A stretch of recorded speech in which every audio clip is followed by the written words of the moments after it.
एटाबाद Muhajir मस्जिद से मुंसलिक इलाके की अंदरूनी गलियों की हालत इज़ार इंतजामिया की नाअहली के बायस शदीद अबतर है। गलियों में जगह जगह कचरे, गंदगी और गलादत के ढेर लगे हुए हैं, जबकि सड़क पर मौजूद कचरे से उठने वाला ताफून इलाका मकीनों का जीना मुहाल कर रहा है, जिससे इलाके में खतरनाक बीमारियां फैलने का भी खदशा है। मगर इंतजामिया गफलत की चादर तले सो रही है। इसके अलावा सड़क पर मौजूद सेवरेज का गंदा और बदबूदार पानी इलाका मकीनों की नाक में दम कर रहा है, जबकि गलियों में सेवरेज का पानी जमा होने के बायस इलाका मकीनों ने अपनी मदद आप के तहत आने जाने का रास्ता बनाया है।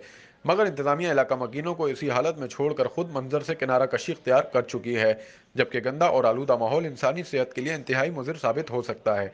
मगर अरबाब इख्तियार ने इलाका मकीनों और रागीरों को इस हाल में छोड़ने की कसम खाई है।